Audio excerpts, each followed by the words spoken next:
Oke, selamat pagi semuanya. Pagi. Eh, Mohon maaf saya agak terlambat masuk karena tadi ada masalah dengan WiFi karena listrik mati tadi. Jadi semuanya reset reset ulang. Jadi oke, bentar, saya mau pakai headset dulu. Oke, apakah bisa dengar suara saya? Jelas. Oke, puji Tuhan. Oke, Bapak Ibu semuanya, saya mau share dulu ya, share screen dulu ya. Oke,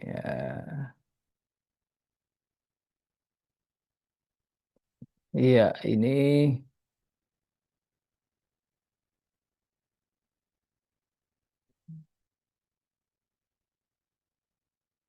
ya ini bagian dua. Jadi kalau yang lalu kita bahas tentang 3D Life Design, Distinct dan Destiny, tentang menemukan rancangan Allah. Ya, saya mau sekedar apa namanya review ya, yang bagian yang pertama dulu tentang ada 3D ya. Yang pertama desain tentang rancangan Allah, memahami apa yang Allah sedang kerjakan dan bagaimana kita masuk ke dalamnya. Kemudian yang distinct ini tentang keunikan ciri khas, yaitu menemukan keunikan diri dan melalui kerinduan, karunia, serta kecakapan kita dapat melihat kebutuhan, kesempatan sesuai konteks keunikan kita. Jadi saya punya keunikan menentukan konteks saya juga kan.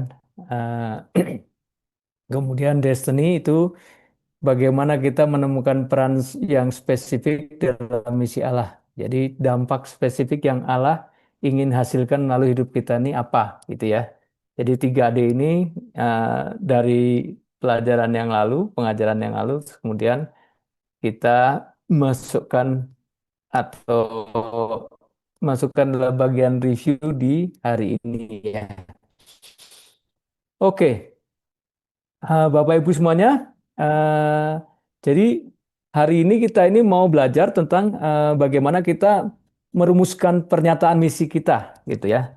Karena kita dalam hidup kita, kalau kita nggak punya sebuah tujuan, kita itu akan ngalor ngidul ya, gitu ya. Kalau kita ini contoh kita yang di Jakarta mungkin yang tinggal di Jakarta misalnya ya, kita nggak punya tujuan, kita entah naik mobil, naik motor atau jalan kaki pun ya, kalau kita nggak punya sebuah tujuan, kita cenderung nanti banyak banyak teralihkan ya, gampang untuk teralihkan. Eh, Mau ke pasar baru misalnya, lihat di pasar baru aja kita lihat lorong itu ya, di sana kita lihat kiri kanan, oh jadi mau lihat ini, lihat sana ya, atau apa ya, terutama kalau kita pegang uang gitu ya, wah gampang sekali. Wah, bisa beli, kita beli-beli gitu ya. Tapi kalau kita punya sebuah tujuan yang pasti, itu membuat kita langsung spesifik gitu. Oh, saya memang mau lewat jalan Samanhudi, terus dari Samanhudi saya mau langsung lurus, nanti saya memang mau ke arah Glodok ya. Ya, saya nggak tahu sekarang masih bisa nggak lewat Olimo dan sana ya. Sekarang karena sudah lama saya nggak tinggal di Jakarta. Tetapi intinya kalau kita memang mau ke satu tempat, kemudian kita akan bisa menuju ke sana. Dan nah sekarang kalau kita udah tahu tentang tentang desain ya, bahwa Tuhan punya misi dan kita terlibat dalam misi Allah. Nah, yang pertama yang paling perlu kita lakukan adalah menentukan kelompok ya. Kelompok sasaran spesifik kita itu apa ya. Buat Bapak Ibu, teman-teman yang mungkin belum memiliki pernyataan misi, nggak apa-apa. Kita sama-sama belajar, tapi yang udah punya mungkin kita ngulang nggak apa-apa ya. Tapi artinya kita perlu orang-orang yang spesifik, yang sasaran spesifik yang kita mau mau tuju ya. Kemudian kira-kira dari orang-orang atau kelompok spesifik itu hasil yang kita inginkan apa? Dan kemudian kita perlu pilih kata kerja yang merangkum pilihan atau tindakan kita. Dan kemudian tentunya kita perlu ya tahu kita ke sana itu mau pakai apa gitu, mencapai tujuannya dengan cara seperti apa. Mungkin ini masih membingungkan, tetapi nggak apa, saya pelan-pelan ajak Bapak Ibu melewati hal ini ya sama-sama ya.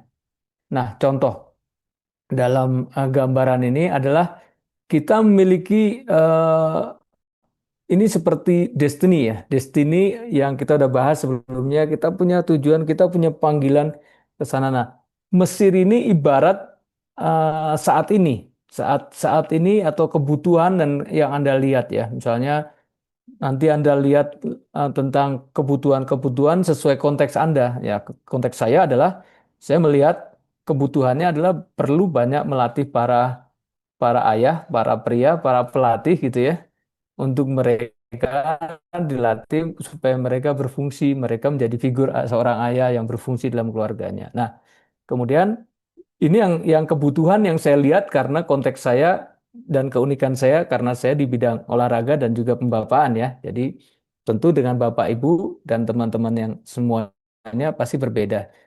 Nah, kemudian apa yang kendaraannya apa? Itu kendaraan ini ditentukan oleh tadi tuh kerinduan, karunia, kecakapan dan lain-lain dan yang ini akan membawa kita kepada tujuan kita yang di sana. Kira-kira gitu ya, simple ya Bapak Ibu ya.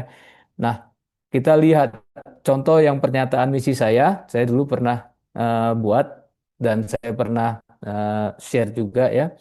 Ini yang saya punya, saya berniat untuk melatih dan memberdayakan ya. Ini kata kerjanya, verbanya, saya melatih dan memberdayakan.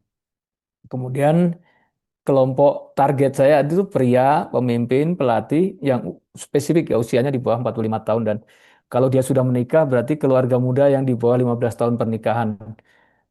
Supaya kenapa? Karena saya merasa lebih lebih mudah buat saya ya dibanding yang udah menikah lama gitu ya.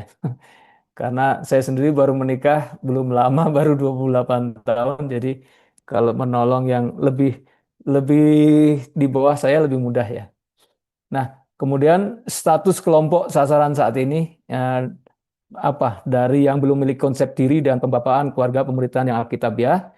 Kemudian saya berharap dengan melatih mereka, memberdayakan mereka, mereka akan menjadi pria yang berfungsi membapai serta dapat melatih orang lain lagi dalam pembapaan dan pemuridan. Nah, sarananya apa? Kendaraan yang saya pakai ya sepak bola, olahraga dan training pemberdayaan pria dan keluarga gitu ya. Itu simple yang saya punya. Nah, saya akan membantu Bapak Ibu untuk nanti membuat seperti ini ya. Makanya tadi malam saya minta Kak Vivin untuk share kepada Bapak Ibu. Saya harap udah punya gitu karena perlu banyak ada hal-hal yang mesti dibaca ya. Saya harap Bapak Ibu semua udah punya PDF-nya. Nah, untuk untuk yang pertama itu kita bicara tentang kerinduan untuk orang-orangnya. Karena kan tadi perlu yang disebut kelompok yang spesifik ya. Nah, setiap kita punya kerinduan untuk orang-orang itu berbeda-beda. Nah, kalau Bapak Ibu sudah punya punya PDF-nya, Bapak Ibu bisa baca ya. Nah, kira-kira Bapak Ibu apa kerinduan orang-orangnya ya? Itu ada yang di sini ada balita, ada ibu muda, orang yang bercerai, eh, wanita karir dan banyak ya. Ada saya salah satu yang saya ada di sini di kaum muda ya. Kemudian bisa juga saya pendidik karena ada pelatih kan ya. Ada dari pelatih itu ada yang guru olahraga juga, ada yang guru juga ya. Kemudian ada remaja juga di sini ya. Remaja itu juga bagian dari yang saya sasar ya. Ya. Kemarin kita udah menyelesaikan tanggal 12 sampai 12, 13, 14 kami udah selesai dengan camp futsal tuh di Bandung. Ada sekitar 25 anak yang ikut 3 hari kita ngajar mereka. Puji Tuhan, di hari pertama saya dan asisten pelatih saya bisa mendoakan 3 anak untuk terima Tuhan Yesus. Nah, ini kenapa? Karena ya ini media yang kita pakai ya gitu ya. Nah, Bapak Ibu pasti punya hal yang berbeda. Nah, saya konteksnya seperti itu tadi ya. Kemudian orang-orang kalau kalau misalnya Bapak Ibu belum dapat filenya, Bapak Ibu bisa apa namanya potret ya ini ya. Kemudian ada halaman keduanya ya, ada ada mahasiswa, ada olahragawan, atlet, pengungsi. Setiap kita beda-beda ya. Jadi nggak perlu. Kok saya nggak punya eh ini ya eh, orang itu saya nggak ada hati ya ke orang itu ya nggak masalah ya. Ini di sini ada warga binaan. Warga binaan itu artinya narapidana ya. Itu bahasanya sekarang diubah jadi warga binaan. Mungkin ada yang punya hati untuk orang tunawisma yang tinggal di bawah-bawah kolong jembatan ya. Kemudian mungkin ada orang yang mungkin keluarganya pernah mengalami ini, ada orang dengan HIV/AIDS ya, jadi dia melayani atau melayani keluarga empty nester ya, keluarga yang anak-anaknya udah pergi semua gitu. Saya di Amerika banyak nih. Kalau saya tinggal di rumah teman-teman saya, banyak kan mereka sudah empty nester karena udah usia sekitar 70, ada yang 80 gitu ya. Mereka udah cuma berdua aja gitu ya. Nah, itu kalau tidak ada yang melayani, kasihan juga ya orang-orang seperti mereka. Atau mungkin ada orang yang senang melakukan bimbel ya, bimbingan belajar buat orang yang buta huruf. Atau yang spesifik ada teman kita eh, Ratnawati ya, yang kaum difabel ya, membuat melayani pelayanan yang luar biasa dengan itu. Nah, setiap kita punya kerinduan untuk orang berbeda-beda ya, tapi boleh lebih dari satu ya. Dan ada juga selain orang ada kerinduan untuk isu atau masalah ya. Ada orang yang punya apa ya passion atau gairahnya itu untuk wah saya kalau ngomong tentang lingkungan tuh paling saya getol tuh apalagi menyangkut banjir-banjir ini wah tuh kurang ajar tuh semua tuh. Misalnya ada orang yang seperti itu ya, nebangin pohon sesuka-sukanya, akhirnya kita kena eh, masalah gitu ya. Nah, ada orang yang punya hati bisu, ada orang yang kalau ngomong politik ini wah hebat nih, ada rata-rata nih orang dari suku Batak ini banyak sekali yang mereka, teman saya orang Batak kalau baca koran dulu tuh sampai 4-5 koran yang berbeda karena dia suka sekali ngomong politik. Jadi kalau ngobrol dengan dia tuh kayak dengerin warta berita ya, gitu banyak gitu. Ada orang yang eh, masalah kecanduan ya, misalnya seperti itu. Ada orang yang kesejahteraan anak ya. Ada orang yang mungkin tertariknya di bidang dengan LGBTQ gitu ya. Itu setiap kita berbeda-beda. Nah, ada rata-rata orang yang punya ketertarikan di masalah itu biasa mungkin dia ada pengalaman ya, atau pengalaman misalnya orang yang kenapa orang melayani orang yang kecanduan narkoba gitu ya, karena mungkin dia sendiri di keluarganya ada yang pernah kecanduan dan merasakan akibatnya, dia merasakan kesedihannya, dia merasakan kehancurannya gitu ya, jadi dia pengen melayani gitu ya. Ada orang yang mungkin dianya sendiri mantan, mantan mantan pemakai yang udah bertobat, kemudian dia dipakai Tuhan untuk melayani orang seperti. Atau mungkin ada orang dari keluarganya yang mengalami sakit, misalnya cancer gitu ya. Ada anggota keluarganya yang cancer dan dia mengalami itu, jadi orang itu lebih punya hati untuk orang yang mengalami masalah yang sama karena pernah merasakan apa common common sense-nya ya, apa rasa. Nah, secara umumnya itu kira-kira seperti itu ya gitu ya. Pernah melihat teman saya yang juga itu apa orang tuanya meninggal karena kanker paru-paru. Nah, sejak itu dia punya hati untuk orang-orang yang menderita kanker gitu. Nah, karena dia mengalami itu. Oke, ini tentang isu-isu masalah ya. Ada lagi, ada yang tentang teknologi. Wah, kalau anak saya pasti anak pertama saya itu teknologi lah dia. Dia selalu update dengan itu karena dia seorang inventor ya, dia seorang penemu, dia menemukan sistem dan membuat sistem bagaimana listrik lebih lebih hemat gitu ya di gedung-gedung, bagaimana membuat sistem eh, pemadam kebakaran yang terintegrasi gitu ya, dan juga dengan pencurian itu bidangnya dia. Nah, kemudian ada orang yang eh, kriminalitas ya, ada orang yang kriminal, ada orang eh, saya pernah ngobrol sama seseorang yang dia sekolah sarjana hukum, tapi oh kamu tertarik dengan kriminalitas? Enggak, saya hukumnya bukan yang itu, saya lebih yang sukanya perdata ya, misalnya gitu. Kasus-kasus bukan kriminalitas tapi kasus perdata. Beda-beda ya setiap orang. Ada orang yang di bidang medis gitu ya.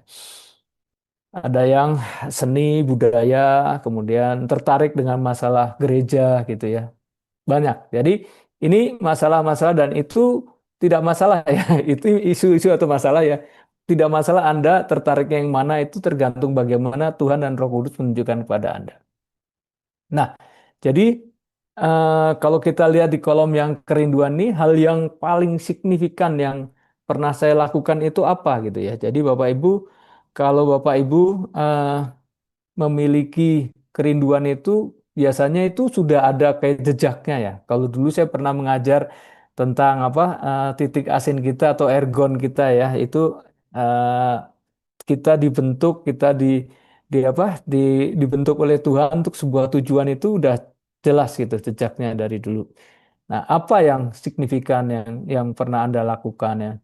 Misalnya, oh saya ini eh, biasa memimpin sebuah tim yang kemudian tim ini tim outreach ya. Saya mimpin orang-orang dari luar negeri datang ke Indonesia, kemudian bawa mereka untuk outreach, kemudian saya jadi penerjemahnya, saya jadi ininya. Nah, itu contoh seperti itu ya. Nah, ini hal yang signifikan yang pernah Anda lakukan di masa lalu apa gitu ya. Nah, karena itu biasanya sesuatu yang Anda sangat apa ya? Anda sangat passionate tentang itu gitu. Oke, kemudian setelah tadi yang pertama tentang orang, kedua tentang isu-isu atau masalah, kemudian hal yang signifikan yang pernah Anda lakukan. Nah, untuk kita bisa membuat pernyataan misi kita, kita juga perlu yang namanya memahami karunia-karunia kita, gifting ya. Kalau di Abalov biasanya ada tes karunia motivasi ya, karunia 5 jawatan ya, ya karunia motivasi situ ada 7. Kemudian 5 jawatan ada 5. Setiap orang beda-beda. Saya karunia motivasi saya yang paling tinggi itu melayani ya. Kedua itu mengajar dan yang ketiga, yang ketiga belas kasihan. Jadi saya gampang berbelas kasihan. Kemudian kalau di jawatan ya saya nomor satunya nomor yang 4 itu gembala, kemudian rasul dan saya ngajar itu. Kenapa? Karena yang rasul itu ada kaitannya karena saya suka merintis kan, memulai sesuatu kemudian menyerahkan kepada orang lain gitu. Nah, saya hal yang signifikan yang saya lakukan dari dulu seperti itu ya. Dulu eh, tahun 91 ketika saya full time di Abalov, saya masih belum jelas posisinya. Kemudian ketika saya ditaruh di bidang namanya dulu eh, state production ya, S-Pro itu ya, ya sound system, lighting, apa media visualnya gitu semua. Dan itu ngerintis dari awal gitu, ngerintis sama teman-teman setelah jadi akhirnya orang lain yang meneruskan ya. Kemudian saya ingat tahun 2003 saya apa akhirnya ketemu dengan Mas Cahyo gitu, Pak Cahyo dan akhirnya Pak Cahyo yang membuat tuh jadi lebih bagus lagi ya. Sekarang kalau Anda lihat di Abalov Industri, wah bagus keren banget ya. Itu saya senang melihatnya karena ada orang lain yang meneruskan dengan lebih baik. Kemudian pelayanan olahraga juga sama, memulai dari tahun 97 ya. Kemudian sama Pak Beta. Akhirnya sekarang ada Genbi yang meneruskan segala macam. Kemudian saya pindah ke Bandung. Nah, ketika di Bandung udah jalan, akhirnya bisa jadi sesuatu yang besar. Akhirnya saya orang lain yang meneruskan dan saya sekarang merintis yang lain lagi gitu ya. 2017 saya resign dari tempat itu yang saya rintis dulu, kemudian saya memulai yang baru lagi sampai sekarang. Ya, mungkin saya punya target nih, punya target mungkin 3 tahun lagi merintis untuk menyerahkan ke orang lain dan kemudian memulai sesuatu yang baru lagi. Tetapi nggak jauh-jauh ya bidangnya pasti di situ, cuma mungkin caranya yang berbeda-beda ya. Mungkin bisa bisa jadi sekarang Tuhan percayakan saya di Bandung, mungkin suatu hari Tuhan percayakan saya di kota lain, saya nggak tahu. Tetapi paling nggak sudah ada guidance tentang apa yang mesti saya lakukan. Oke, Kemudian karunia dan kecakapan ya. Ada karunia orang ada yang jago tuh administrasi. Wah itu apa? Pokoknya dia rapi lah kalau apa semua yang urusan administrasi ya. Ada yang orang yang kecakapan tangan membuat macam-macam yang pokoknya handy ya, handy. Ya, dia bisa nukang lah, bisa macam-macam. Ini kecapan tangan tuh banyak macamnya. Ada yang menjahit lah ya, kemudian ada yang menyulam, ada yang membuat lukisan dan sebagainya. Kemudian ada yang punya karunia, karunia membedakan. Ketika ketemu orang pertama kali dia langsung tahu orang ini punya maksud tidak baik. Itu discernment ya bahasa Inggrisnya. Itu ada yang seperti itu. Ada yang membentuk ulang pola pikir ya. Jadi dia ketika ketemu dia itu bisa oh kita diajarin untuk oh yang benar nih kayak gini gini gini gitu. Ada orang yang berbagi, ada karunia hospitality, keramah tamahan, komunikasi kreatif ya, kemudian memulai gerakan atau merintis, menulis. Nah, ini karunia kan macam-macam ya, ada yang pengetahuan, belas kasihan, konseling. Ya, Bapak Ibu pasti ya karunia dan kecakapan itu mirip-mirip lah ya gitu ya. Ini ditulis juga kecakapan ya. Ada orang yang memang skillnya di situ ya. Ya, dia memang mendapatkan gifting ya menulis misalnya. Ada orang yang pinter menulis. Dia menulis kalau ngomong nggak bagus ya. Ada orang yang gitu. Ada yang ngomong bagus, nulis nggak bagus atau ada yang keduanya bagus, ngomong dan nulis bagus. Ada orang yang karunianya mempengaruhi orang gitu. Ya, itu semua orang tentu bisa mempengaruhi orang dengan kadarnya masing-masing. Tapi kalau orang yang punya karunia itu memang dia tuh lebih apa ya, lebih meyakinkan gitu ya. Ya. Kemudian ada orang yang karunianya merekrut, ada karunia pemasaran. Gak semua orang bisa jualan loh. Untuk jadi sales promosi kayak gitu tuh nggak mudah. Eh, jadi itu memang kecakapan ya. Ya, memang bisa dipelajari, tetapi kalau orang memang punya apa ya, eh, kayak emang udah di sana dia lebih cepat gitu ya. Oke, karunia mengorganisir ya. Saya sangat senang ketika ngelihat pemimpin saya ya, wah orang Singapura ketika dia mimpin tuh organisasinya tuh rapi gitu. Dari A sampai Z detail-detailnya tuh enak banget ya. Kalau saya mimpin pasti berantakan karena saya nggak punya karunia yang seperti itu ya. Mungkin istri saya lebih bagus karena dia punya karunia itu gitu ya. Tapi bukan berarti akhirnya saya jadi malas. Oh enggak lah, saya enggak. Kita tetap mesti belajar dan bagaimana dewasa karena itu bisa dilatih ya. Jadi bukan menjadi alasan bahwa kita tidak bisa karena kita nggak punya karunianya. Enggak, bukan. Setiap orang minimal punya 500 kemampuan. Itu dari sananya dan tinggal bagaimana kita melatih itu aja. Ya, Eh, saya nggak bagus di angka uang, tetapi saya nggak boncos gitu ya. Saya tetap bisa ngatur keuangan keluarga saya gitu. Saya ngatur ngelola uang. Tapi saya kalau di dalam organisasi saya nggak bagus dalam mengelola uang. Tetapi di keluarga saya harus bisa mengelola uang, misalnya kayak gitu. Kalau nggak ya nanti kita boncos ya. Hidup dari utang kepada utang. Oke, dan juga ditentukan juga gaya kepribadian dan kecerdasan kita ya. Kita gaya kepribadian kemarin kita dibahas juga di ESC, kemudian juga MBTI ya, Myers-Briggs Type Indicator. Kemudian juga kecerdasan yang kemarin kita singgung ada 9 kecerdasan ya. Ada kecerdasan naturalis, kecerdasan menyusun kata-kata atau bahasa ya. Ini apa kinestetik body, kemudian space dan ruang dan waktu itu ruang dan apa penglihatan ya.